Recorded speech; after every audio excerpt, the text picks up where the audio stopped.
What's going on, everybody, and welcome back to the A Show with the Kings Pro Wrestling Podcast.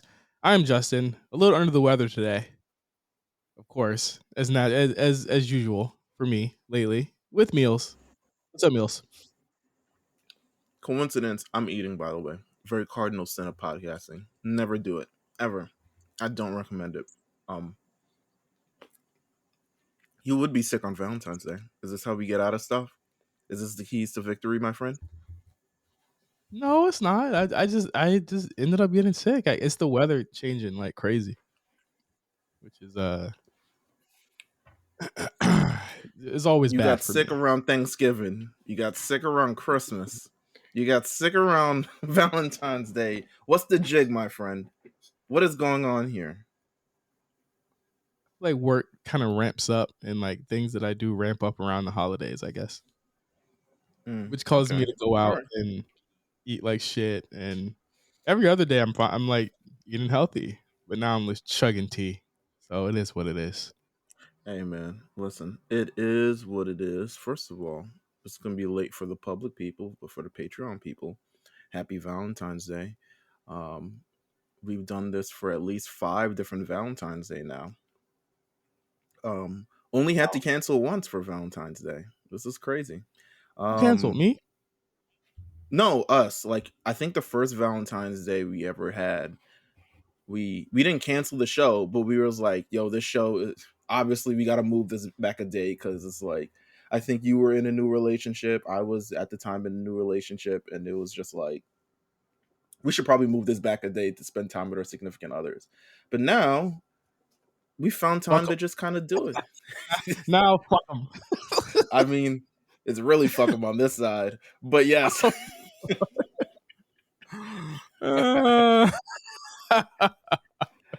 With that said, want to introduce a guest we have here. This has been a long time coming. I'm almost ashamed how long this has taken to come. But we have Hall of Fame patron Kel is joining us on the A Show this week. Kel, what is up, my guy? What's happening? I am probably the latest podcast and the bank winner that's been on here so far because it's. I want to say so. I'm excited. Let's get it. I also got to be honest too.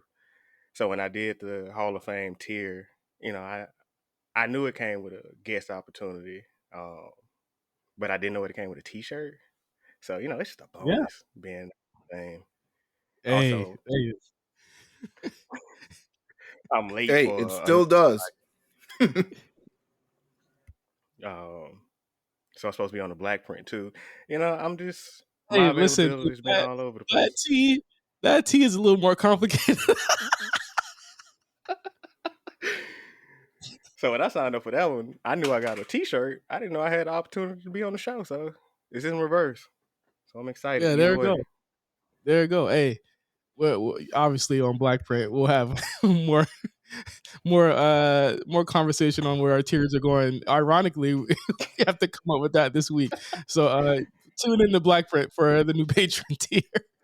But yeah, Cal, you're outstanding in terms of being in debt to our shows, to 2 of our shows. So this is you paying off your debt for one of them. So thank you for being on the show. Thank you for having me. I feel like a guest pastor. That intro was nice. Well, listen, don't feel like a guest because you're a third talking head on this shit. So don't feel like a guest. But I do want to ask, first of all, before we get started on any stuff in there, how did you get into wrestling? How did you get into the A Show? Like, kind of tell us your little backstory so the people could understand where you from and where this all started and how you ended up here, essentially. So I think my earliest memory of wrestling was actually Gold Dust because I was confused. I was a Power Rangers fan, and I was like, Gold Dust, Gold Dart. Is this the same nigga? Like, I wasn't sure. But that's my earliest memory. But I want to say I jumped in WCW first. I remember it was after the NWO was created, and I'm from the South, so WCW is the bigger territory here, so it was an easy access point. But I made the switch to WWF right after WrestleMania 14, right after the Tyson stuff. My dad was big into boxing, so he got into the product, so I got into the product and took off from there. It's crazy enough too, because when you guys mentioned Fully Loaded last week, that was like the first video I remember renting that was wrestling related. Because that's the one with the Sable match, right? The Yeah, bikini contest. Don't ask me yeah, yeah, why. yeah. That was my entry point. I didn't know that was on the tape, and I watched it with my mom. And just imagine when that point comes up, and she's just like, "Yep, not letting you get this shit ever again." So I had to take a break after that. No, I'm glad. And for anyone who doesn't know what Kel was talking about last week, I started a new segment called "Who Won This Match," where I stomp Meelz for 10, 15 minutes on random cards, and one of them was the fully loaded, I think 98 card. And yeah, that was on there. So if you don't have Patreon, make sure you get that. We're gonna play that again today with some Elimination Chamber themed uh, questions for Meelz and Kel this week. Nice. I love it. I love it. So all right. Sidebar. I'm gonna ask you guys because this came up on my Instagram feed today. It's Valentine's Day related. So Valentine's Day is the day everyone does their big reveals of whatever. I'm dating this person. We're having a baby. Something along those lines. Just big reveals. Everyone waits for Valentine's Day. To me, it's kind of wild. I feel like if you wanna, I guess the algorithm is good on that day, but then also you're like crammed in with a bunch of other reveals and stuff like that. My homegirl, who shall not be named, which I don't even think she would ever listen to this show. She's not a wrestling fan. She did the reveal of her, like she's dating her significant other, but the caption is like an Instagram story, and it said something along those lines of, "Oh, you know, say it with your chest." My homegirl told me to say it with her chest, but she revealed her partner, but they had the smiley, the emoji over their face. So Oh, like, I want to ask you guys as men in this situation. I'm a man too, but I'm the one asking this question.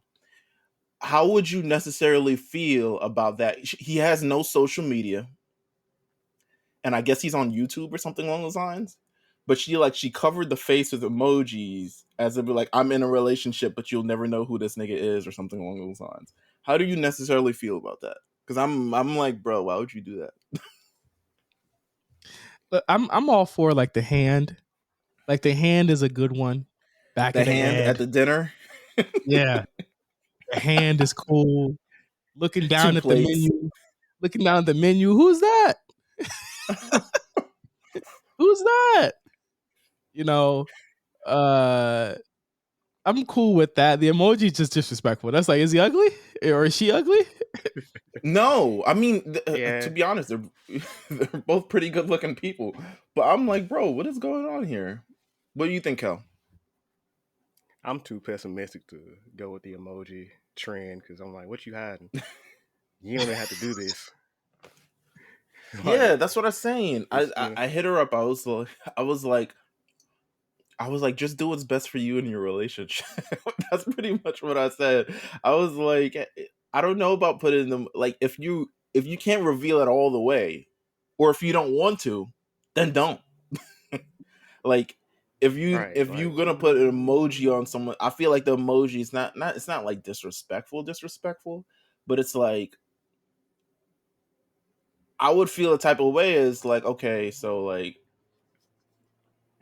I don't know. I would feel like, yo, am I ugly? Like, he's like, no, but I guess she doesn't want people to know who he is. But I'm like, then why would you even go through the process of doing Here's this? my thing. You're not dating Drake, nigga. You know what I'm saying? So like, what are you covering the nigga up for? I think even more disrespectful is putting the the thinking, the rubbing chin emoji over a nigga. Like, who is it? Like, like, I just I'm feel like so social media has us so skewed to a point where we feel like right. we have to protect who we're dating for, I don't know, or like that type of reveal to me is just kind of crazy, but it goes hand in hand with just the way the world is now. It's like you gotta have that soft reveal, soft launch of the relationship in order for it to mean right. something.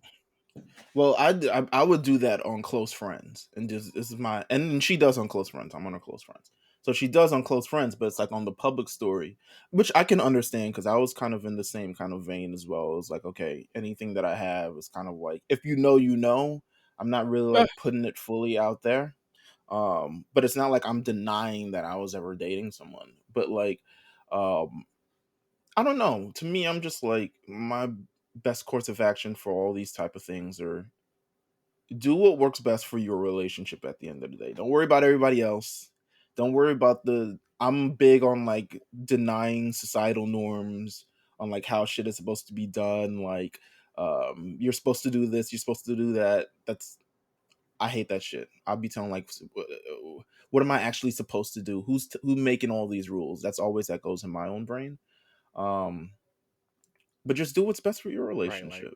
And, you know, if you don't want to Is, do is the the right for emoji you, is the emoji best for your relationship though? no. I feel like, well, he's not on social media, but it seems like she wanted to share that because it's Valentine's Day, like I got a boo because that's what you're supposed to do on Valentine's Day. But realistically, you don't have to do this at all. Like Valentine's Day Yeah, will I be get the over hate, tomorrow. but like, But I treat go social ahead. media like, what's the purpose? Like, what purpose do you have posting? It could be a tweet, it can be a IG post. Like, I always treat social media like, what's my point here? So like, with Twitter especially, I want to make sure that if I'm gonna put something out, people can react to it. And if not, that's cool. If they do, it's cool. But like that kind of muddies the purpose because it's like Hmm. you're excited, but not, excited enough to share. And I get people's privacy because I'm pretty private myself. But yeah, I don't think I would. I don't think I'll be cool with that, even if I'm not on I don't social think I media. would. First of all, I would never do it on Twitter. Never in a million years. I would never like I wouldn't even post. I wouldn't even post my significant other on Twitter because the moment I feel like the moment that happens, and I see other people who are not really associated with me start following a significant other, I would be like, all right, what's Yeah, going on here? Twitter's And not a there's a place couple of to, those. to be There's a couple personal. of those, to be honest with you. But I ain't gonna say no names. Um, What? But I got a question. sure. This is deeper than this show could probably ever have gone today. What does love mean to you? What is what to me? What does love mean to you? You know what I said, nigga. Oh, What what does is love mean love? to you? What's this? Is this fucking Lauren Hill album, nigga? Yeah, there it goes. See, Meelz. This is how Meelz deflects from deep questions. Okay. Love me. Love means that. Um, I always think Look of the at him. Lauren Hill Sounds like a album, man. Zales commercial. Look at him squirming. I'm not squirming. I'm not squirming at all. Because first of all, I love a lot of people. So let's just make that clear. I'm a very loving person, and not in that way. Don't laugh, nigga. You I love um, love, nigga. I love. Listen, it's true though. Nah, love for me is like when you um care about someone pretty much unconditionally, even to the point where you care more about them than your actual self. So that's kind of like what it means to me, and I have a lot of people like that in my life where you know I just I love a lot of people. I'm not a hateful person. I'm not a spiteful person. I'm not like against the only thing I'm like against like societal norms and stuff like that. Like my big thing take is like marriage is like but maybe I'm going too far on this one. Um but other than that, I love love. Like love is dope. What about you, What say Cal? you? Yeah, what say you, Kel? um, I would say Look at y'all. Look at y'all. Y'all mad or what? We gonna get to you, love is more married of a, man. Don't worry about you. it's protection at the end of the day for me. So, I treat it kind of like an investment. You put in what you get out and all of that. Mm. So, that's what I look for. Um, Not somebody's going to just take care of me. Or, I don't need a mother or anything like that. I just need somebody that's gonna be down in the trenches with me. Like, make sure I'm good. I make sure you're good. We go from there. That's significant other. That's family member. That's friend. I'm always gonna show love. Like, at the end of the day, I love to give people their flowers while they can, smell them. But yeah, I don't think love is unconditional, because you have to Oh, accept your significant other, the good with the bad. So you're gonna have to absorb, and that's where you find yourself, is where, can I deal with this and this at the same time? Because it's not gonna be all roses. You're gonna have to deal with some bullshit. So as long as you can deal with that and you're able to provide the things that I need, yeah, we good at the end of the day. And, a lot of people get into it initially where that plan sounds well, but treat it like a job too. Like, you're not gonna love your job every day, but ideally you want to find somewhere that you work that you love at the same time, because you put in what you get out. Don't treat it like a job. Don't treat it like it's work. But make sure that that person that you're invested in is taken care of, and ooh, just figure it out in between.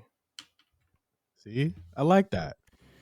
I like All that. right, take us home. Take us home, married man. What does love Gotta mean to talk you? about love. I've been talking about love for a year. I done had to talk about love for a year. Okay. What is this Oh year no, in love really. meant to you? Love is love is, and don't get me wrong, love is work. Love is work. You know what I mean? Love is making someone happy. That's work. Love is, being able to be open and being a shoulder to cry on. That's work. You know what I'm saying? But it's meaningful work. It's not work that feels like a chore or a labor. It's work that you do because you love to do it. And if you love doing, if you love what if you're doing what you love, it's never, it never feels like work, obviously. But to me, I've learned a different definition of what that is. I see my wife every single day. Y'all realize this? I see her every single day, every I would day. It's hope true. so. So that's work. Yeah. Hey, That's man. work. But ultimately, it's a connection that y'all guys have as well. Oh, I love Understanding it. the connection, absolutely, and then and building off of that and wanting to build together and opening up fucking notes documents, and I'm hearing the shit update in the background for you. Like, that's love. You know what I'm saying? Like, Yeah. that's building something together at this point, and that connection that you guys have. Um, it's a beautiful thing. So make sure It you can post only this work so she with hears this. I'm not playing this. I'm not Me and my playing old lady, we have this. fun. We be outside with it. So She You would know, you find should demand do somebody with on you. that, page can have fun with. Huh? She would on demand with you, right? Patreon. You should, Right. And her Valentine's Day gift is Beyonce tickets. So Oh wow. I had to buy 2 tickets. So we ain't doing shit today. Yeah. we we might Shit, do I something that's this feel you. weekend, but for the most part, and it's out of town too. We're going to Chicago for it. So fuck. damn. Damn, bro. Hey, you could have just played the Homecoming Netflix documentary shit, and that would have been a concert right there. See? I'm about to go buy a pound. And I'm gonna figure this shit out, because ain't no way. We Listen, about to love, go to And then she love talked me sometimes into the is better Beyonce. seats. Yeah, love sometimes is Beyonce tickets, my nigga. Yeah, no, that's great. That's what love is. You see that? You see that pastor who was just like you worship the devil if they that's me. That's me all day. She said a couple people is a coven.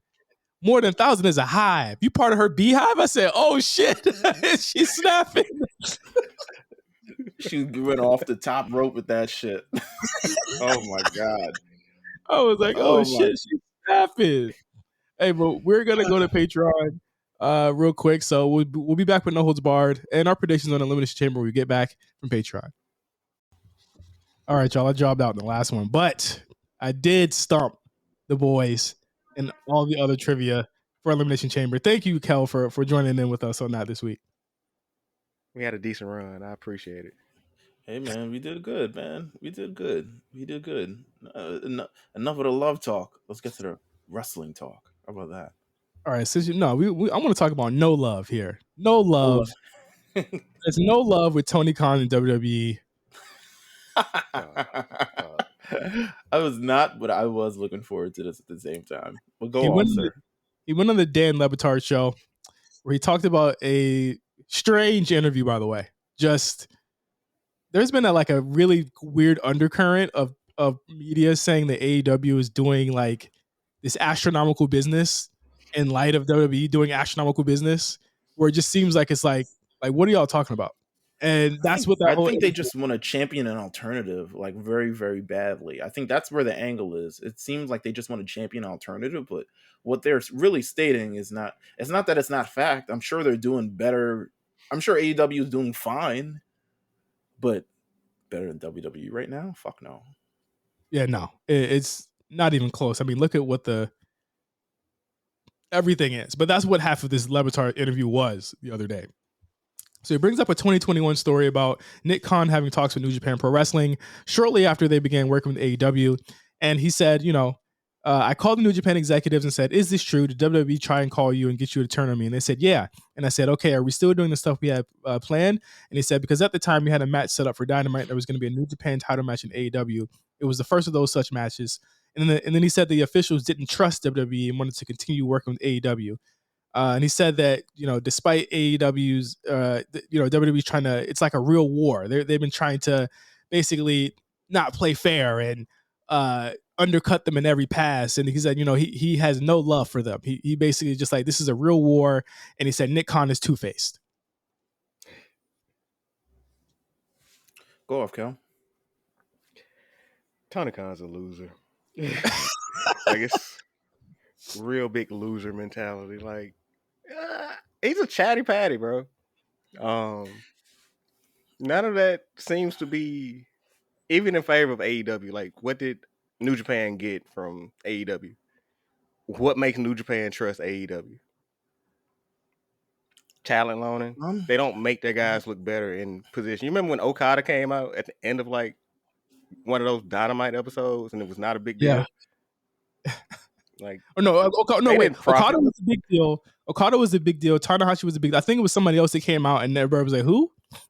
I forget who it was. Shit, probably Jay White. Probably he's talking about they brought out Okada just for like a run-in instead of it being like a big deal of him being, come to the WWE. He was brought in as just kind of like a run-in to save Adam Page from Adam Cole and Jay White. Oh yeah.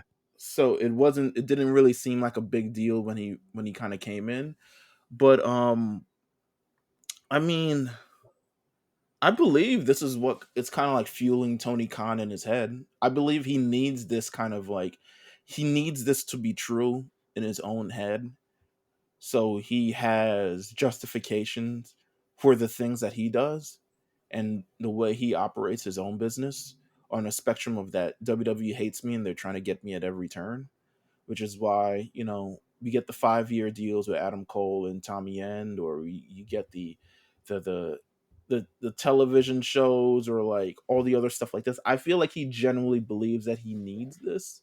But it's interesting. It's an interesting take of him thinking that there's like, I'm sure there is. Like, I'm sure WWE is not necessarily fond of AEW, but I don't think they see him as like competition. And there's certainly you know not what this sounds like.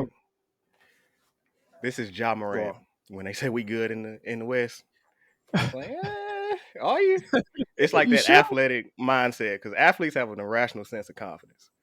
Like I get what y'all was saying, but it's similar to that where it's like, yeah, you need to focus on yourself right now. But the thing is, it's like, I think I don't even know if it's there's a little bit of irrational confidence in it, but then there's also like a larger part of like delusion to it in a sense. And I don't necessarily want to be the bad like AEW guy, but there's like, I think what he boasts from his standards are just within his standards and not looking at the bigger wrestling kind of like picture. Because you'll say like, oh, we did this awesome get here and we've done like when he was talking about the streaming platform, right? Yeah. So he's talking about, he's like, oh, AEW would love to do streaming. We have 18 pay-per-views, at least, 300 hours of Dynamite, and several other things. I'm like, bro, that is not enough for a streaming network. That's not enough. I was like, the fuck are you talking about, bro? There's some niggas that would get through that in 6 days. Like, there's more episodes of Doug than that, motherfucker. like what do we like? It's his own it's his own way of how he thinks of things. And granted, you want that out of someone leading your company, to always be looking on the bright side of things. But also, I don't know about this feud. I do believe there's a feud between WWE and AEW, because they're definitely competition, and at some certain points, their business does intersect. But I don't think it's as big as a war he's trying to put off of it. Like, he was like, yo, it's actually like real. And I don't think anyone believes him, to be honest with you, except Not anymore. fan. Again, I take it all the way back to that period in 2021. Cole is there, Punk is there, Bryan is there, Kenny's champ, Paige is hot. Everybody on that, Cody's still there, by the way. He's doing his thing. That was the moment where they had WWE on the ropes. They had them on the ropes. There was no doubt about it. I mean, me and Meelz were a little skeptical, obviously, but the perception was that it's over. Well, and we said not so fast. But yeah, go ahead. I think what truly turned the tide for a lot of things was Vince stepping out of the creative position. Oh yeah. And that's truly what changed the tide. And I don't think he foresaw that coming. And I think that probably affects him way more than probably anything else, because I foresaw a lot more talent going to AEW, or at least attempting to go to AEW. I don't know where they were going to sign them all, but I foresaw the tide moving in that direction. And you saw, like you said, you saw it with Daniel Bryan, you saw it with Adam Cole, you saw it with CM Punk, kind of the wave moving in that direction because of who was at the helm of WWE and kind of like their mindset and stuff like that. But now that that's kind of over, the wave is definitely shift back in a momentous fashion. I mean, Cody was still under the Vince regime, but I think that was a large part of the momentum moving back in another direction. AEW had certainly momentum, but I could never say that they were a clear-cut winner at any point or time or ever in against WWE. And they still aren't now. I mean, but I mean, I guess maybe it's a competition in this nigga's head. I don't know. He can't cater. He can't pander to the no Vince audience anymore. So it's kind of true. You have to live on your own merits, and the product is not that good because they don't do characters. They don't do characters. They don't do storylines. Random matches will only get you so far. Even Impact has some kind of continuity where, like, you need to tune in next week to see this, to see where the storyline progresses. You don't have to do that with Dynamite or Rampage. I think the fans of Dynamite and Rampage are getting exhausted. They're getting exhausted from the matches just themselves. And when you have all these type of matches and you're kind of like interchanging all of them, nothing becomes truly a surprise anymore. I think everyone's waiting for Adam Cole to come back to see because he hasn't really done anything yet in AEW, despite being there for almost 2 years. So I think people are looking forward to that. But realistically, he's exhausted all of the major matches, and none of the results have been really good. Yeah, I mean, he had that long feud with Paige, too. And, it can only go but so far. Like, I watched Dynamite last week. Okay? And, I watch it just because at one point I'm just like, I'm bored. I always watch it because it's one of the few shows that actually airs here when you guys see it. So I just, again, like, it reminds me of watching old ROH when they didn't have stories, or PWG when they don't have stories. It's very like intertwined and into the matches and nothing else. And again, for him to say that this is a war, you're offering a very different product, of course. So it's just like, but I feel like these are two different companies, and what they're doing right now is two different approaches. And I'm seeing not only just a business side of WWE, but I'm seeing, again, AEW is very much a startup. They're still figuring it out. But if they keep trying to like speed up to the finish line, they're not going to. You know what I mean? They're going to get humbled. So, well, all right. So also this 2021 story, now that I'm looking at it before, there was definitely a point where WWE was talking with New Japan, and we covered it because they were trying to get Bryan Danielson a match yeah, in Japan. And realistically, like if WWE is going to be doing business with New Japan, their biggest competitor in the United States can't be doing business with New Japan. So I'm sure they had the agreement on the instance of like, oh, okay, if we do this with you, AEW guys cannot be, there can't be like an AEW kind of like, overall feel to the show. I'm sure there's people from New Japan who maybe can filter between both of the show, but they can't be an overall kind of like look and be, feel. yeah. Like it can't be that. And then I remember we reported this and we were so excited about this. And then talks fell through like almost immediately afterwards. And then, you get eventually, New Japan and AEW working together. And I think really that's what kind of forced a lot of their working relationship together. Because you remember initially at the beginning of AEW, Tony Khan didn't really want to work with New Japan. Yeah. He really didn't want to. He didn't think right now they had anything to really benefit from with working with them, and they thought like maybe one day, but not now. And I know Kenny always wanted to work with them, and probably the Bucks wanted to work with them, but at this point, early in 2019, 2020, they didn't really want to work with them. I truly do believe. I mean, while they were having talks because Moxley was the US champion in New Japan, and maybe they needed to do something there because Moxley couldn't even take the championship on the actual AEW show, if I can remember correctly. He couldn't. I mean, and they've all won championships on New Japan that they couldn't defend in America. Right. So I do believe what I could surmise is they were discussing this at one point and maybe discussing doing a show or kind of like what collaborative thing at the same time WWE was. And WWE said, nah, we're not really with that. Like this whole like Moxley shit on the show and all this other stuff like that. And eventually, I'm sure New Japan says, we can't do that. We have to do what's best in the interest for us. And WWE says, I bet, and hung up the phone. And they went on to work with AEW and stuff like that. And he says because at the time we had a match set up on Wednesday Night Dynamite where there was going to be a New Japan title match in AEW. It was the first of those such matches. What was the first New Japan title match? It definitely was for that US Championship, right? I believe so. I think it was Lance like, Hoyt and Moxley, right? Hold on, US. I feel like it's either that or Was Hideo, that Texas Death Match? Itami. Yeah, the Texas Death Match, right? Wasn't that it? Let me see. I think so because I think Archer won.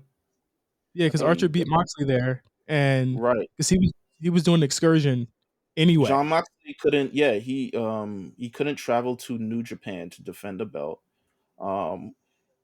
They formed the relationship on AEW Dynamite. It was defended on the first time with John Moxley defeating Yuji Nagata. On Dynamite. So it was it was John Moxley versus Yuji Nagata. This is May of 2021. Let me see. WWE New Japan, Daniel Bryan. Rumors of the Daniel Bryan thing happened July 2021. So it's around the same time. Oh wait, no. Sorry, that's his rumors to go to AEW. I think it's Tony once again revealing things that I feel like are best left like between them two. You know what I'm saying? Like I just think it was just an odd thing to say. I don't know. Look, May 2020, May 2021 was when the initial reports of the New Japan Daniel Bryan WWE thing. So I feel like that was it. Something fell apart then. Come on, man. This journalism shit is too easy. But again, it's like, and now Bryan's there and he still can't get a New Japan match. I wouldn't give it to him, but How does that make, Hey, how does that make sense? hey, Like, gotcha ass company. uh, like what? Gotcha. Following up on this AEW stuff. A lot of the AEW news. Cody went on a press run for hey the man, Raw in Brooklyn. Hey man, he's the press god. hey man, Press we go god. talk about that Raw in Brooklyn. You know what I'm saying? Yeah, you were there. You were there. Cody talked about the AEW brawl. He talks quite candidly about his feelings about that brawl. He said, people were some people were texting him, and somebody said, "You're the smartest guy in the room," and Cody was not a fan of somebody texting him that. He was like, I he didn't feel that way. He said, "I feel as though this thing we got that we built got damaged." He said, "I hated seeing that." He said, "I don't." He said, he says when you go over to win a title, that's a feather in the cap. But when you go over to do your own to create your own company, that's a feather in the cap in the wrestling business, the same as winning a world title or the Royal Rumble. And he says he doesn't want that to be a race. He doesn't want it to go away. He was bummed out when he saw it, and he said that's not how we envisioned it. He said if you feel that feeling that you had it all in, that was the feeling that AEW was, and when that thing happened with Punk, they lost it. What do you guys Hey feel about man, I want to see his actual text. Who you think texted him? I want to see I'm his gonna guess actual text. Rusev. Nah, I want to see his actual text because that's cool to say, but what did he really say during that time? He probably had. I feel like he probably was against Punk there. I felt like Cody and Punk were never really that cool. He says they were. I mean, he says they were. He says he had. Remember that He last said during the promo? interview. No, no, no. I watched. Oh yeah, you're right. I That last, remember I yeah, watched. exactly. I remember I watched. Well, I did watch the entire thing, and he was like, "Oh yeah, I used to make sure that Punk would always like literally eat. Like if I catered, I bought the food for Punk to make sure he did, and they were like old writing buddies or something along those lines." But I mean, that could be all a bunch of hullabaloo because like Cody's a politician. Like I love Cody, but he knows how to say the right thing at sometimes, and it's it's the only thing against him because I feel like his responses sometimes they're honest but also very polished, Mhm. um, to the point where it feels like I don't know to actually believe him. Um, Do you think Cody is a liar? Cody is a Yes. liar. that boy's a Cody's a liar. That boy's a liar. Cody's a Um, liar. no, but like I think that could all be true. And it's interesting to hear his vantage point of the whole Punk thing. But like Kel said, that last promo, you can't tell me from that last promo and he didn't see this thing coming or Mhm, something along those lines. mhm. Like I felt like those words felt more truthful than him sitting in an interview and kind of being able to speak about this months later and have kind of a response to it. It's great, and I don't think he wants to. I think in all of his interviews post AEW, he's done a great job in not diminishing AEW at all. Um, 'Cause he, he he would be dumb to do that because he helped create the company. absolutely. So he has not diminished AEW at all. Um, but realistically, like if you look at the things, to be honest with you, in my opinion, if you look at the things that were done, said afterwards, he has all right to. He's just chosen not to because he's a politician in his responses. And that's cool. It's nice to take the high road in some instances, especially when you win. You know what I'm saying? Yeah. When you win, when you And at the win, same and you time, I'm yeah, sorry. like it's easy to take that, but like I don't know if I all the way believe that. Because the I don't first know. year that he was there, the Bucks were there, the Elite, all of that, they were sacrificing way more than they should have, and they were sacrificing more than the bigger names, like your Moxleys, like your Jerichos, and you see Punk come in with the cachet that he has, and I'm sure that wears on the Elite and Cody at the time is happening. Not to say that they're right or they were wrong, but they look around and like what he said, it's not the same company that we found it because again, AEW is that gotcha ass company that they always trying to get that one up. So he looked at the He did landscape not. and saw that, Right. you know, the guys that I even bring along, like your MJFs, your Ricky Starks, your Wardlows by extension, these guys are in the same position or worse to cater to somebody that don't even seems to want to be here. So I get Right. his point of view on the disappointment behind the All Out press conference, because I think he looks at it kind of pointing at Tony for not being able to wrangle this shit But he'll together. Because never directly point it at Tony. He'll right, never do it publicly, at least. Publicly, for sure not. I think what's missing from, and I think Cody. Listen, I think Cody does great. This is the best way to go. It's better than what the fucking Elite did with the post CM Punk thing. You know what I'm saying? Right. No, for sure. I think what's missing here is Cody not admitting if he's ever had points where he was petty or where he did anything wrong. I think he talks just up to the point where he has to take accountability for what happens. You know what I'm saying? Especially with the AEW stuff. Like he'll take accountability for things within WWE because he's there now. You know what I'm saying? Like he'll be like, Triple H shouldn't be a fan of me. Triple H should hate me. Da, da, da. And again, that's enlightening. I get where he's saying, yo, I was an asshole. And he has no right to sign me or fuck with me or even give me the title because of the way that things I did. But on the other end, when it's time for him to be like, okay, but you were there when Punk was there. So did you know that any of this was going to happen? Were there any telltale signs? And how come no one's ever asked him about that final promo yet? You know what I mean? Like, other than, I believe, Masked Man had brought it up briefly when he signed last year. Remember that interview he had with him when he first got out the match with Seth and they put it out that night? He briefly talks about it there. But no one's ever said, like, did you see this coming? And I think that he has to have accountability for, as an EVP, there was a lot of things that I let go. And there was a lot of things that I let happen that probably led to what is happening right now. And as much as I fuck with whatever Cody's doing in WWE right now, I am not forgetting that he's absolutely on the hook for a lot of the bullshit that maybe is still to come or what's happening while he was there. And I think that's the one thing that not turns me off, but makes me like, I fuck with it, but I'm also like, all right, Cody. Like, yeah, like, to be honest with you, I'm not expecting him to bash AEW, and that's not what we want. You know what I'm saying? But truthfully speaking, I don't think we've heard the full truth. Yeah. And I don't think he intends on telling us at this point in his career. And I don't think he because he has so much invested in AEW as well. And probably, if I had to guess, you probably had some discussion with Tony Khan where it's like, please don't shit on us. If I had to guess, because it would be really easy to. We still, in my opinion, he said a lot of things in interviews.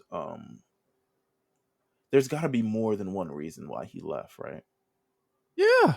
Like the idea to finish off the idea to finish off how everything was running in AEW, that final promo that he had in AEW, the inclusion of Punk into a lot of these storylines while he was also being clearly pushed out.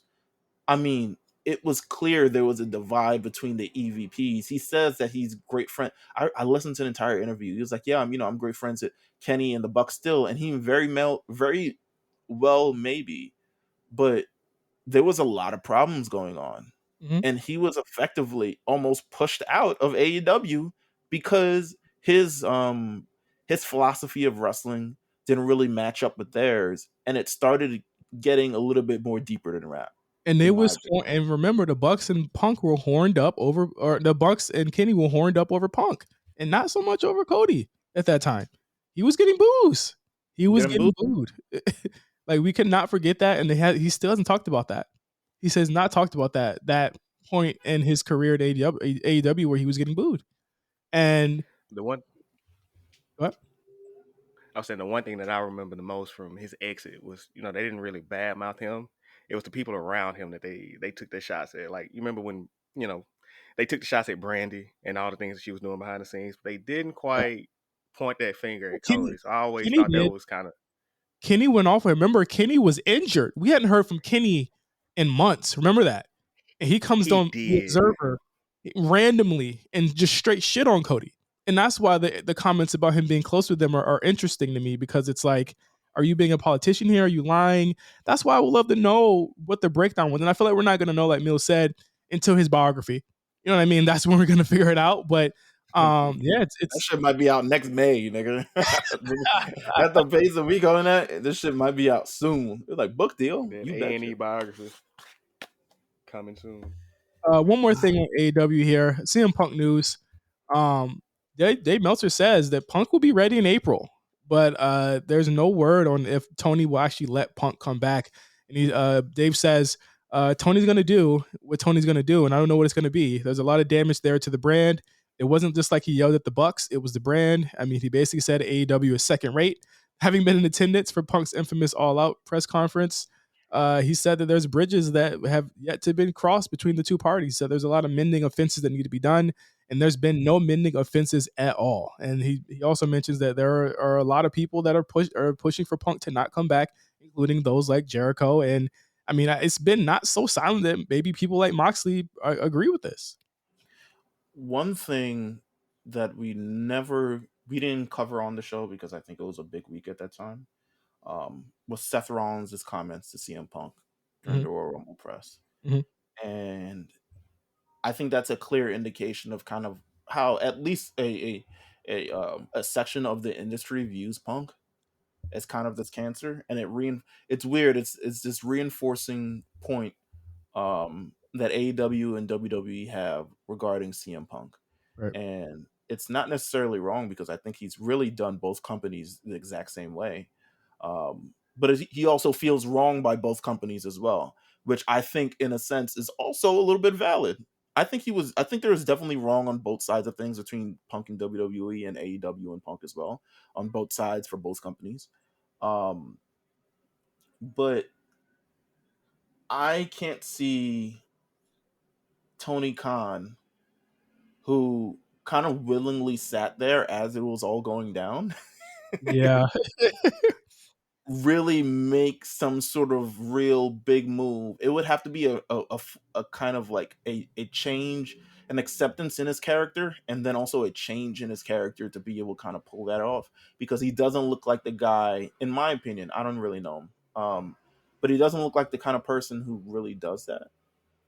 Go back or go back on his word? No, not go back on his word, but more so like be the one to mediate and really prepare the olive branch between these two parties. I don't really Right. see that going on. We saw fucking who else does this happen to? Fucking my guy Eddie Kingston got a fight with Sammy. Sammy Guevara. Eddie Kingston's career has not been the same since. True. Because Sammy's one of the chosen guys there. You know what I mean? And it's just tough to think that there could ever coexist in that locker room ever again. Like I just think that it's ridiculous to even try and put those people, because it could happen again. Like a lot of people say, oh, they can make money off this. I'm like, this ain't 1997 And do HBK you Brett. trust Tony Khan to book No. this properly? That part too. Be for real about the shit. Do you really trust Tony Khan to book a CM Punk return and make it make sense? No, not especially not a CM Punk return where he has to face the Elite or someone from the Elite. No, absolutely not. Like Do people it even is. want to see a Kenny Omega and CM Punk match? I'm sure you have a bunch of people that want to see that, but I don't. Well, Punk gets hurt just walking down the ramp, so like I don't know if they could do that.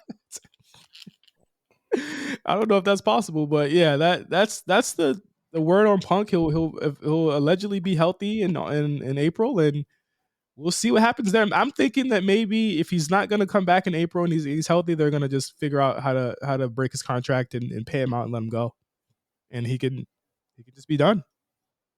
Because I mean, really, like, does it even matter if he goes back to WWE? It's not going to hurt AEW at all. I mean, he ended up burning that bridge. Like, it's not going to be a gotcha. It'd be expected, you know? Right. I don't think that he wants to go through the Cody shit again either, where they get one of their guys or perceive one of their guys, and again makes them feel like a bigger deal, because Punk will be on what I assume a limited schedule anyway. He wouldn't be there every week. We wouldn't get CM Punk speaks on Monday Night Raw every week. So I think they would use him better, but I don't particularly want to see that either.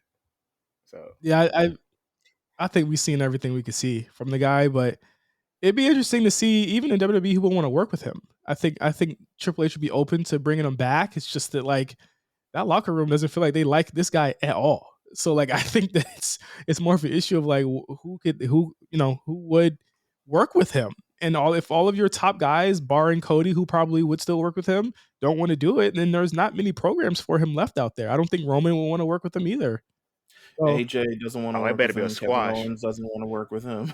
yeah, AJ does. Those are your big time guys, and if it's only just going to be Cody and maybe I think Brock will work with anybody, he'll probably work with him too. That's it.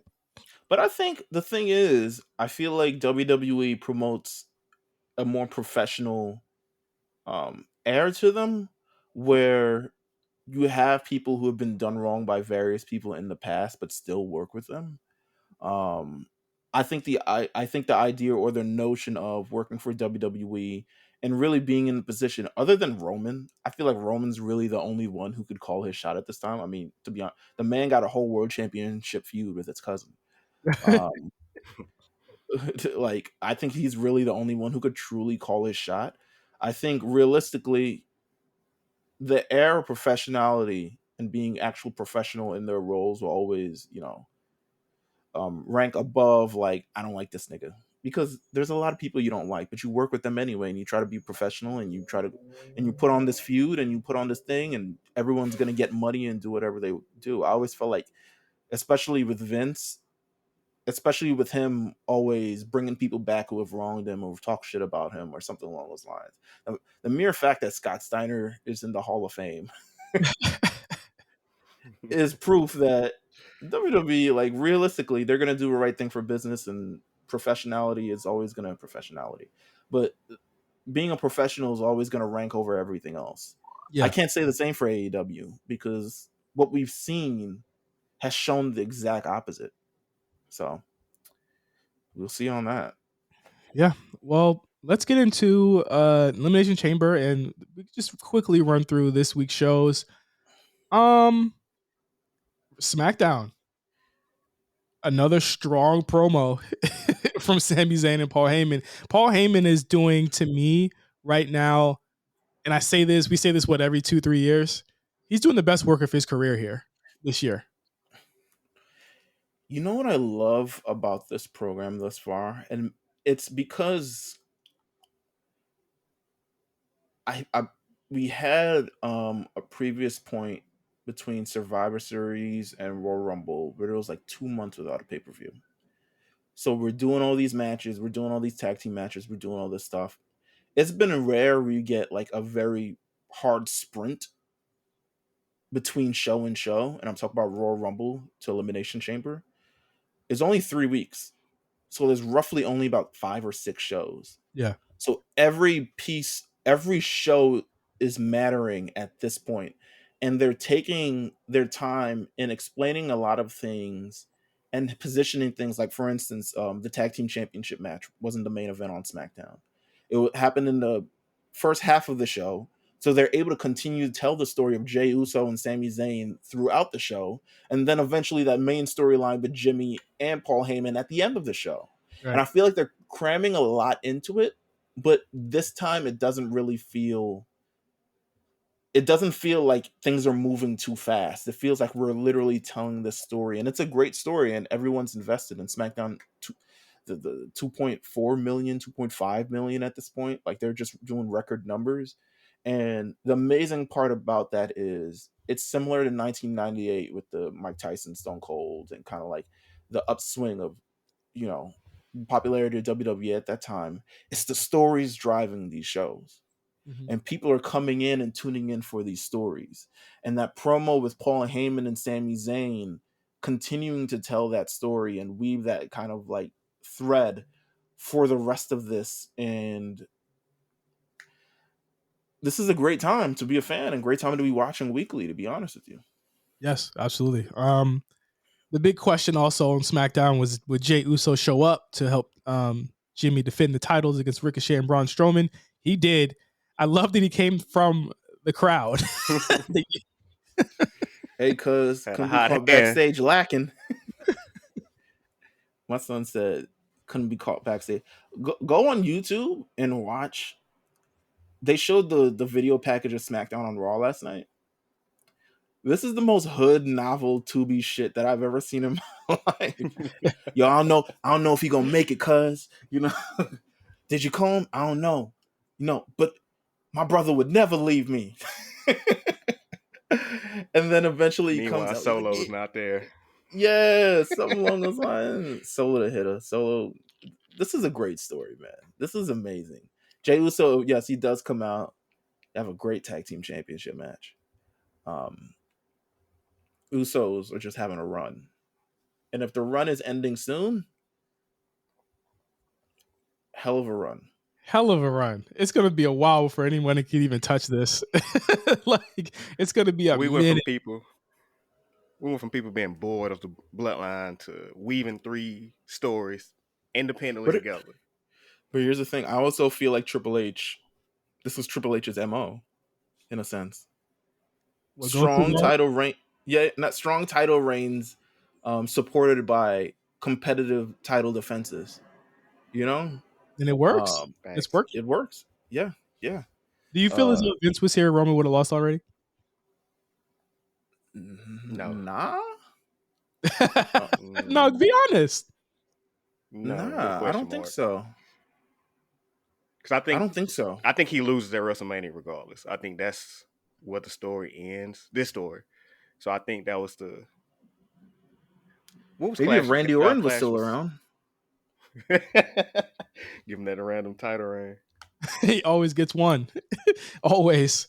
What else happened on SmackDown? I mean, obviously, Ricochet and Braun Strowman lost, but it was a good match. It was a great match. Madcap Moss, this is Gunther next week. He won a fatal 5-way, I believe, to be entered in. Why were people mad at somebody? I don't know. Right. I feel like he's not going to face Santos. He's a heel. I mean, I don't think he's like, Gunther hasn't faced a heel yet, like heel. I don't think you want to do that yet. Why not give him like Gunther's exactly like Gunther has given everyone their best matches. So like if Madcap's up next, I want to see what he can do, and we'll see what happens there. But I'm not mad at it. I mean, Gunther needs to be on TV. He needs to defend the title. He is having a Roman Reigns-esque run with the Intercontinental title right now, and I don't want to see it end yet. So let's go ahead and do it. And also Ronda's back. Yes, she is back. And we're going to talk about the women's stuff in a minute because there's about 10 women that need to be on WrestleMania. And I don't know if they're all going to get there. But Raw from Brooklyn, Meelz, you were there. Shout out to WWE for getting us, the A Show, some tickets to Raw in the Barclay Center. How was your experience there? This was probably the best Raw at Barclay Center that I've ever been to. And I haven't been to many because I feel like WWE generally, in some instances, sandbags Raw at Barclays, especially if it's after a pay-per-view. However, this was before a pay-per-view. And this was the go-home show before the pay-per-view. And I feel like the first hour and a half of Raw was such a awesome sprint because so much stuff happened. I mean, we opened the show. Who the fuck opened the show? Becky set up that triple threat match in the main event. I was like, this could be a WrestleMania match right here. Yeah. Like, they didn't fight like it was a WrestleMania match, but I felt like it was good. It was good, but you know what? 3-hour Raws. I'm tired. My back hurt. But okay, it's 3-hour Raw or 3-hour Mania. It's like it's like. I've never sat it through a 3-hour Mania, but I feel like I would feel the exact. Just a 3-hour Raw in general. It's 11 o'clock. I'm tired. I'm old. Okay. So if it didn't get as much pizzazz for me, it's because we were all bored out, tired out. Then I know we're gonna talk about this. Rhea Ripley. My God. She's over, man. I think they thought her coming as a surprise would not pan out well. And it was amazing. They told her she wasn't here and then she showed up. I was like, hell yeah. Rhea fucking Ripley. So you know what they're going to do, right? I don't think they should. I think they have to. The thing is that you risk really turning Charlotte heel here or getting her booed if she's faced with any type of adversity. And I'm really enjoying the Charlotte face turn right now. But I don't know if Rhea could do anything to make people boo her right now. So we're gonna see what they have planned in the next couple weeks. Amen. She finna beat Ric Flair's ass next week. That's what that Hey, sounds like. hey, Kel, that would be the only thing that they could do to get Rhea some boos, and I think they should do it. That's actually a good ass idea, bro. Drag his ass out like Batista. Yeah, I mean, because remember when Batista did it, that kind of set him up for that successful heel turn he had. Right. No, you're right. You're right. And SmackDown, just Rhea Ripley choking this nigga with a neck. Oh God, If you see Ric I Flair won't boo that Appreciation either. Night, if you see Ric Flair Appreciation Night, just know it's over for that nigga that night. that's hilarious. It is over. But let's actually get into Elimination Chamber. I think we belabored the point a little bit here. That was a good go home. I guess Show. Shout out to WWE. Great show. We can get into the Sami and Heyman stuff when we get to the actual match here. Elimination Chamber from the Bell Center in Quebec, Montreal, Quebec, Canada. This is the first Montreal. This is the first major event to be in this center since Breaking Point in 2009. Amen. That's where I believe Cody and Ted DiBiase defeated DX in a submission match. Is it? A Falls Count Anywhere submission match. That's such a random. Oh, it is. Yeah, it is. You're right. It is. He brought it up on the show yesterday. That's what I remember. Oh, okay. I'm not mad at this card at all, y'all. I think this is a really good. This feels like a Mania level show in a lot of ways Man. with some of the got a lot of Canadian representation on this show. Absolutely. I mean, I'll just start from the top here with Edge and Beth Phoenix. Oh, okay. Edge and Beth Phoenix versus the Judgment Day in a mixed tag team match. We just talked about Rhea, so it makes sense for us to go here first. Obviously, Edge here, hometown here, home country, home court advantage for him in a lot of ways. Judgment Day, Finn and Rhea, they've been feuding for the better part of a year now. I would love to think this was the blow off, but I thought the I Quit match was the blow off. So here we are again at this mixed tag match. Who do you guys think? Who do you guys think is going to win this one? I'm going with Edge and Beth because it seems like they haven't won a match in this feud, and it feels like who won? Wait, what? Edge beat him at Clash. Edge and Ray beat him at Clash. Oh yeah. But then the I Quit match that happened afterwards at Extreme Rules. Oh, okay. But yeah, all right. So, but I still feel like Edge and Beth should win. I feel like Charlotte should have a ticket, front row ticket, sitting in the front, something along those lines. She gets involved, calls a Judgment Day to match. That's how we move in that direction. Okay, I like that. That's how I feel. I like that, and it doesn't hurt Judgment Day because I feel like there's such a well-oiled machine. And I feel like they are, if there's no bloodline on the show, they still need to be dominant and strong, and because they are like the faction on Raw. So I like that. I like that. I think Edge and Beth are going to win as well. What about you, Cal? I'm gonna go Judgment Day for two reasons. Okay. One, what does Edge do at WrestleMania? I think the blow off for Edge's story is gonna be WrestleMania with Finn. So I think he wins there. But to further Rhea's story, she has to win at Elimination Chamber because that gets her more heat. Because they're going to have a post-match beat down. She might beat her ass again, take her out. But I don't think that Edge and Beth really win much by beating them at Elimination Chamber. I think they have more to gain with Judgment Day coming out on top of what's coming ahead. So you get the Finn, another Finn win, so he can brag about that. That shit's going to carry for 6 weeks. And then you get to the Edge and Finn, Hell in a Cell, or whatever they do at WrestleMania. And then that's the conclusion, I hope, of the Judgment Day storyline, because this shit is going on too long. But that's just to justify them losing. Is that if Edge gets to blow off at the big stage, you know how this nigga thinks. He wants the big matches on the biggest stage possible, and I don't see any other path for Edge at WrestleMania other than this. That's actually so I think that story continues. That makes a lot of sense. I like that. I like that idea a lot. I wouldn't be mad either way, but I think, hometown. The thing is right, is like who's gonna get the hometown victories here? And there's 3 matches with hometown people in it, so somebody's got to get the win and somebody's got to take the L's. So we'll see how that shakes out. Next up, Bobby Lashley versus Brock Lesnar, regular ass match. I can't believe this is happening. I was like, what? For real? Hey man, they got. I'm ready for this to be over. I'm not gonna lie to y'all. I thought they were gonna fake out the. I thought they were gonna fake out the thing, and fake out the contract signing and extend it to WrestleMania, but they did a whole ass contract signing. I think the idea here is that they have to get Bobby out the way so that he can do whatever Hurt Business shit that he wants to do, and Brock can finally go over and wrestle whoever he wants to wrestle on WrestleMania. But I think the idea here is, because I asked last night, I was like, why are they making Bobby so much of a heel? And I said, oh, okay, because they need Brock to go into Mania as a babyface, because now they actually have heels, thank God, that Brock can face that aren't Roman. And I'm thinking, I'm thinking it's going to be Gunther. And I'm hoping that it is Gunther. So in order to get this out the way, Brock needs to get his heat back from the Royal Rumble stuff and losing to Bobby. So I would say give it to Brock. I think Brock will win this one. I agree. I'm going with Brock too for the same exact reasons, because this shit need to be wrapped up. It furthers the Hurt Business storyline more than it furthers Brock's WrestleMania storyline. So yeah, we're gonna go Brock here.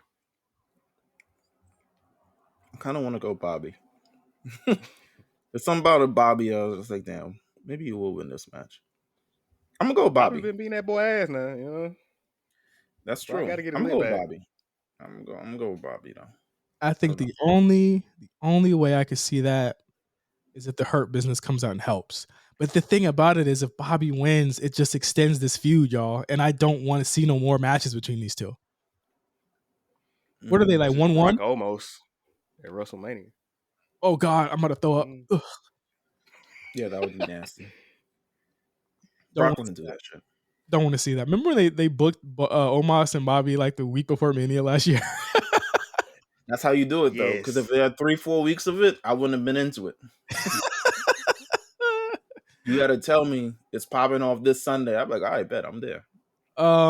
Next up, we get into the Elimination Chamber matches. These should be pretty lengthy, knowing Triple H and how long he likes to make these little gimmick matches. We'll start with the women here, because this is the most interesting conversation we have coming out of this. Asuka versus Liv Morgan versus Nikki Cross versus Raquel Rodriguez versus Natalya versus Carmella. Elimination Chamber for a shot at the WWE Raw Women's Championship match at WrestleMania 39. You got SmackDown women in this. You got Raw women in this. This has been a very contentious argument. Not an argument, but a conversation on our show. What does Bianca Belair do? Because no matter what she does this year, it does not feel like it'll be bigger than last year because it had that story. But who could win this to give that match with Bianca a big story or some big stakes? What do you guys think? Not 90% of these girls. You said what? I said not 90. 90 is a stretch. Not 84% of these girls. I'll tell you that. Process of elimination. I think this is it's got to be Asuka. Like Carmella, nothing else makes sense. Nah. Natalya, nah. Raquel Rodriguez, not right now. No, it's not her year. Nikki Cross, nah. She seems to be doing something with the little purple hair girl. All right, that's. We'll do that. Liv Morgan and Asuka. Nah, I love Liv. I love Asuka. I kind of wish it was a triple threat match. I honestly would love it if Liv and Asuka had a match. I like a hardcore match. That'd be fire. That would be sex. I mean, fire. That would also be fire.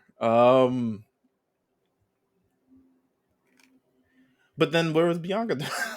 I don't know. There's nobody. Listen, there's nobody fucking bigger than this. Damn, Lita, you don't want to do nothing? That's an auto. That's an auto.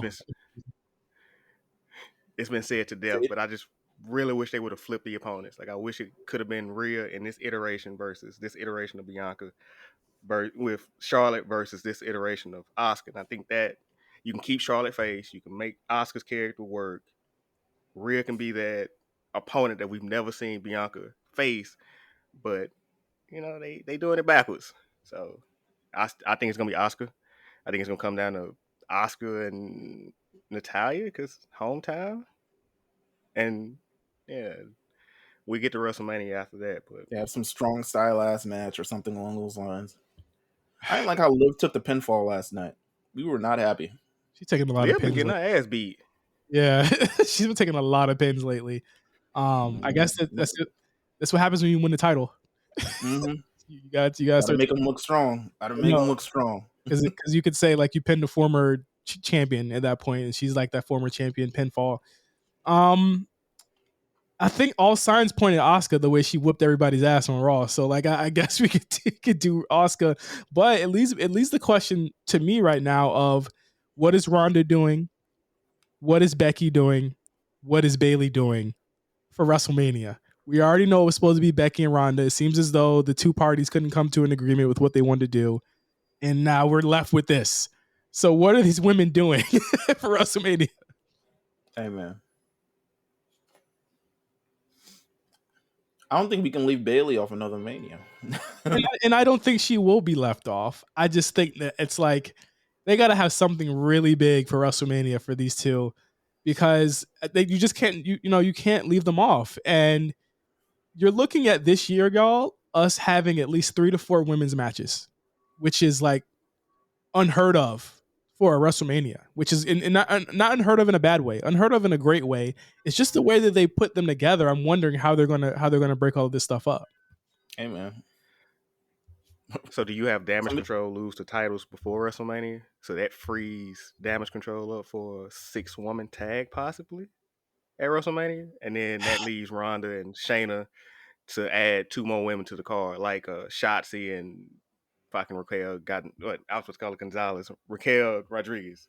Yeah, that makes sense too. Dakota's injured also, and I don't know. She was moving fine yesterday. apparently she's well. Remember when she didn't catch anybody on that dive last night, so she's definitely not basing anyone on her legs right now. So it's probably like the knee or ankle. But she probably will be back in time, because it seems like if they're willing to put her out there for action, it can't be as terrible as we all think it is, right? Because they wouldn't put her in harm's way if she wasn't like even kind of a little bit clear to go. Same with Miz and Boogs. Where's Nakamura? Shit, that's a good ass question. That's what fucking Donnie asked me yesterday. He's like, "Yo, where's Nakamura?" I was like, "I don't know. Get this Boogs nigga out the ring though." All right, so men's chamber match for the U.S. Championship. Austin Theory's champion. He's going to be in the match versus Seth Rollins, Johnny Gargano, Bronson Reed, Damian Priest, and Montez Ford. I'll say this.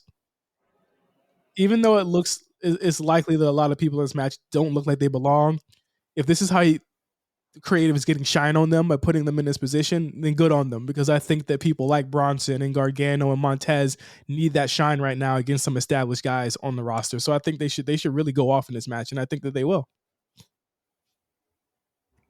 Should be a fun match. No, absolutely. Should be a very fun match. So do we see Logan Paul? Because that keeps coming up. I don't think so.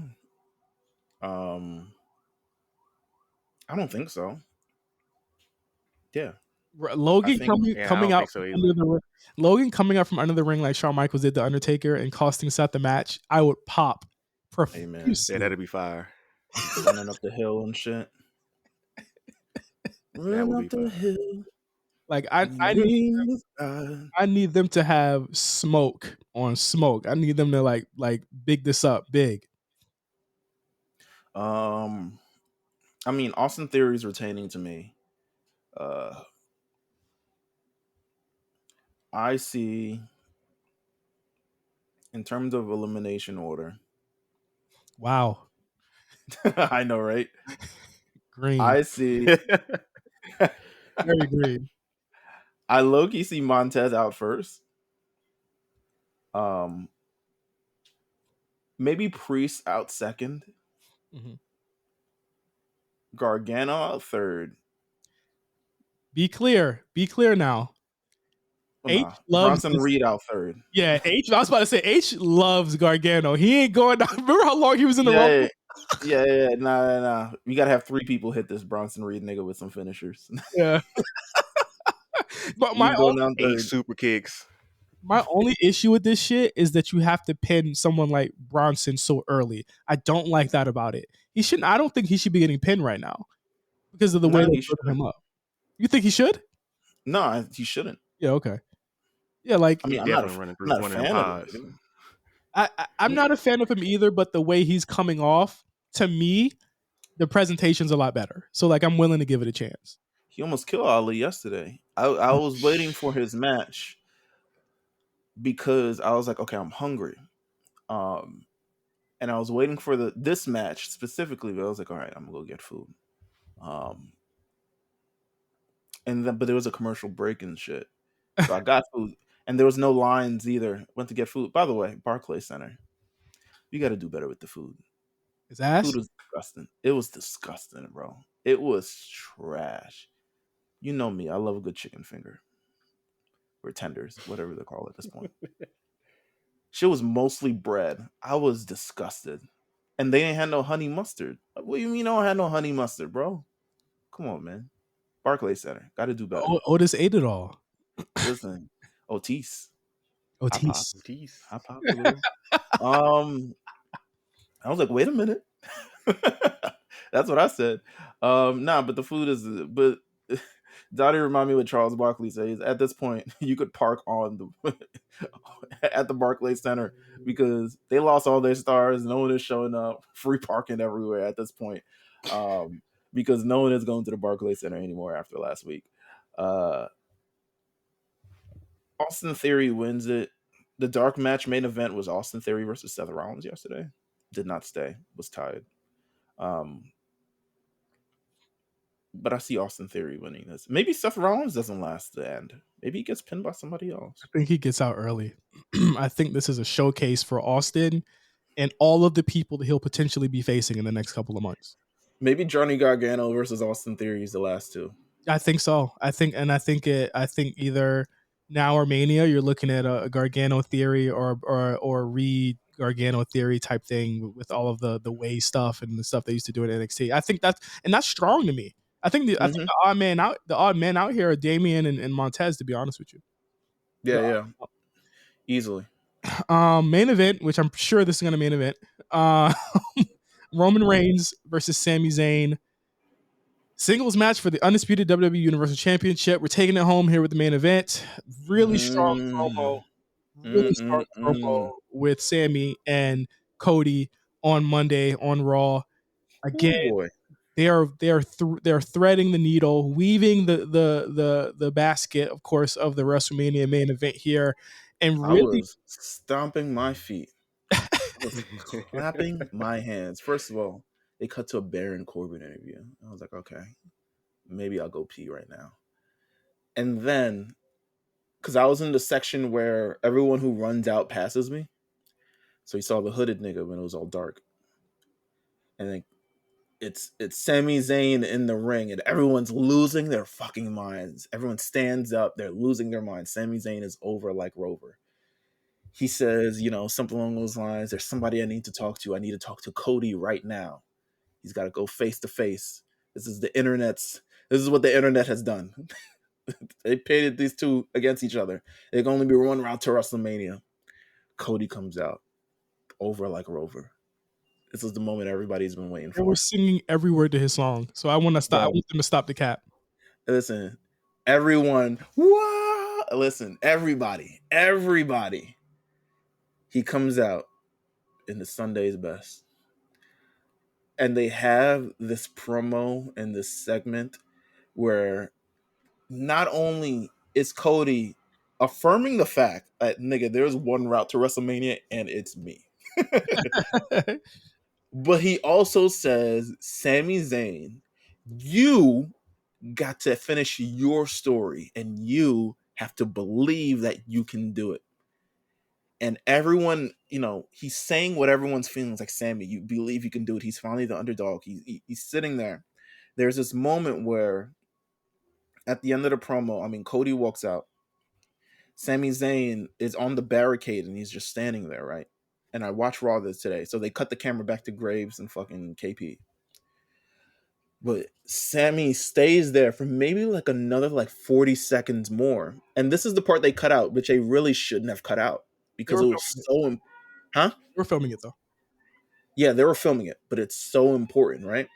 So he's just standing there, and then he begins to fucking lose it. Like, he's banging against the barricade, almost pulling his hair out. He's going nuts. You could hear people in the background as Corey Graves and KP are talking because he's like losing it.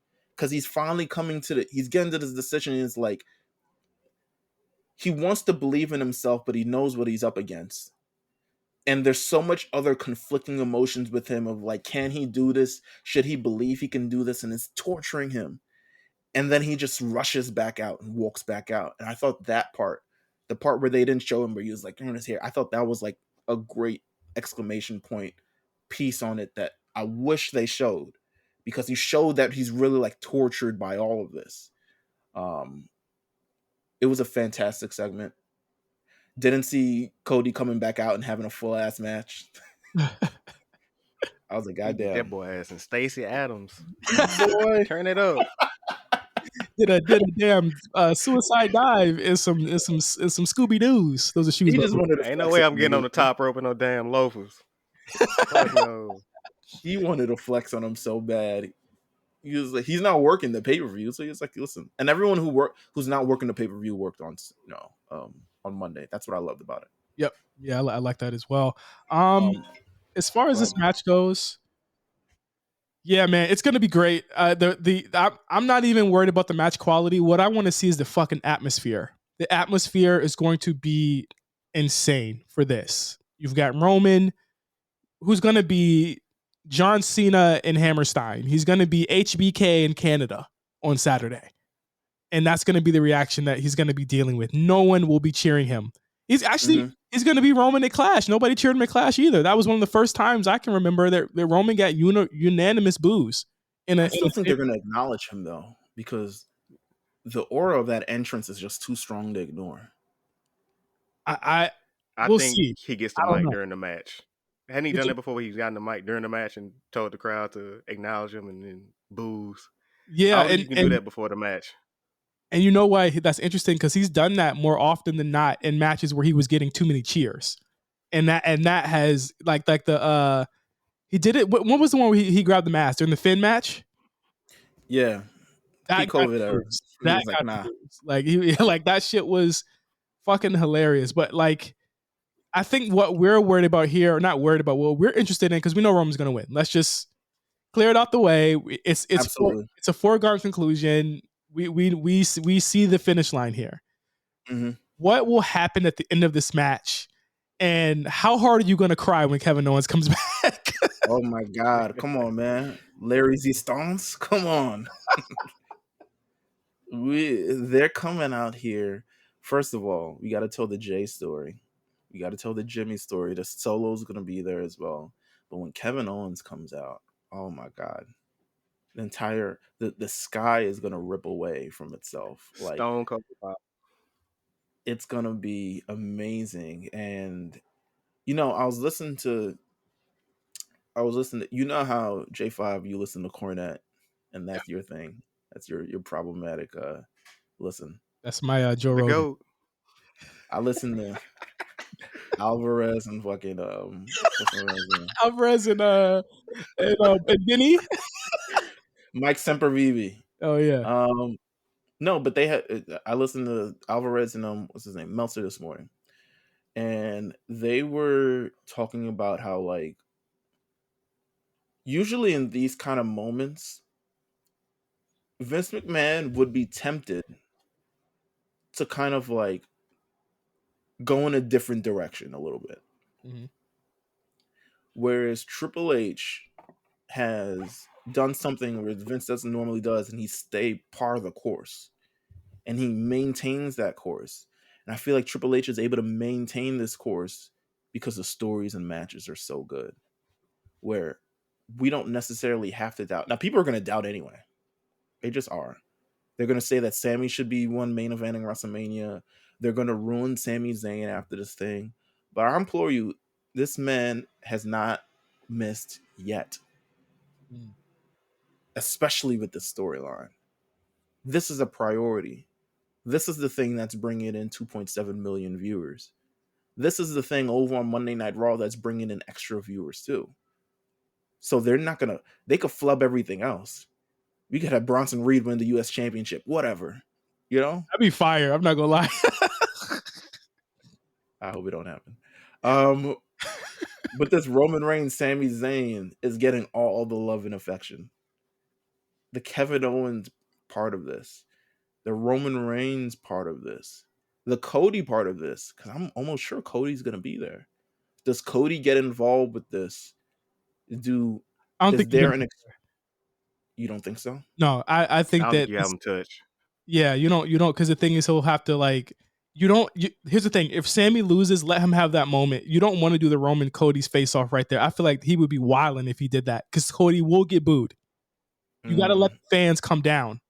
You got to let them come to terms with what happened. Give them 2 days to come down with what. Yeah, right. Montreal.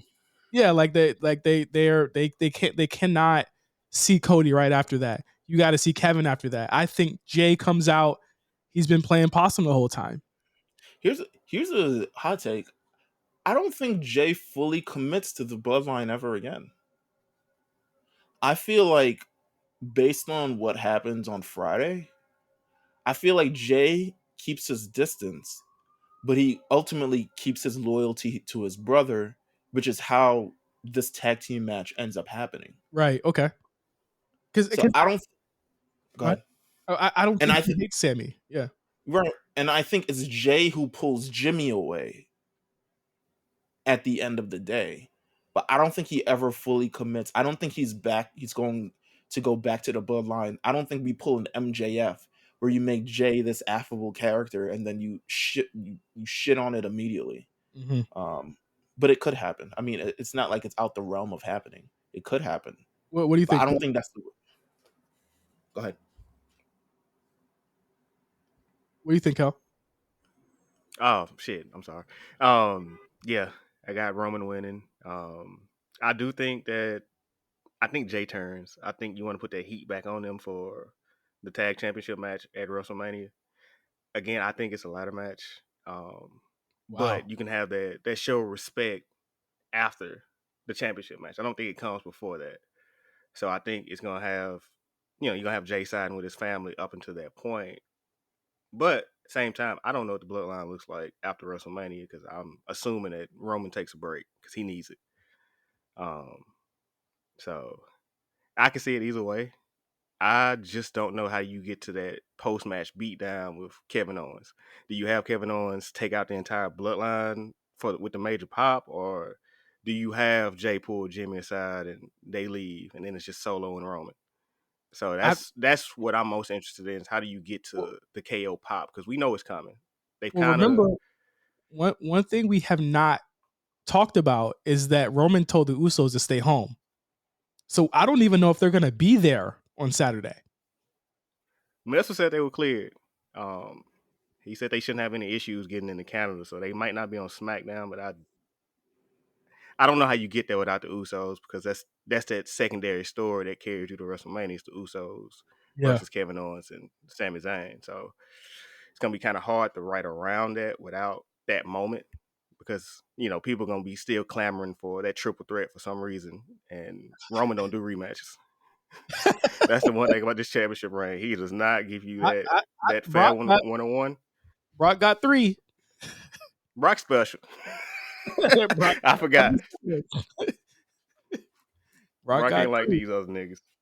I will say this: we have no clue what the fuck's gonna happen, and I think it's all the better for it. I'm excited for this WrestleMania build. A lot of it has worked for me. it's just up to them to fill in the blanks for the final 6 or so weeks that we have until the actual event. But that is our prediction of Elimination Chamber. And hopefully we'll have a very long and lengthy review and recap of Elimination Chamber when we get back to you guys next week. Kel, I want to thank you for being on the show once again, brother. Thank you so much. One quick thing real quick. Because again, Yeah. I want to give you guys your flowers on Valentine's Day. I know we're running long, but absolutely the network that you guys have created on each platform, from wrestling and music to everything else in between, I am grateful for you guys creating that space, because I'm gonna be honest, I don't know how y'all can maneuver and make sure that everything's on point, but it always is. You guys do so much with purpose. You guys always open up doors for other people to find purpose, and it's just one of my favorite things about y'all. Because I found this podcast first, but I've branched out into other podcasts. So I always want to just make sure that you guys know that you guys are doing an amazing job. So I appreciate being on here. I hope this ain't my last time. I would love to come back. You guys keep up the good work. I enjoy myself. It's not going to be your last time. You still owe us one. So True. It's not going to be your last time, but thank you for enjoy the black print. Thank you for those words.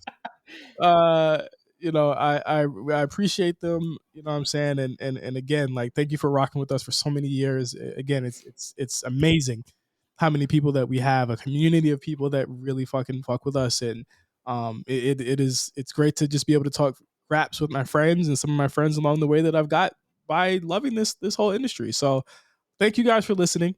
For Meelz and Kel, I'm Justin, and we'll talk to you guys next week as we are officially hella close to WrestleMania. We're like maybe 3 exits away. So we'll see you guys next week on the A Show. Peace.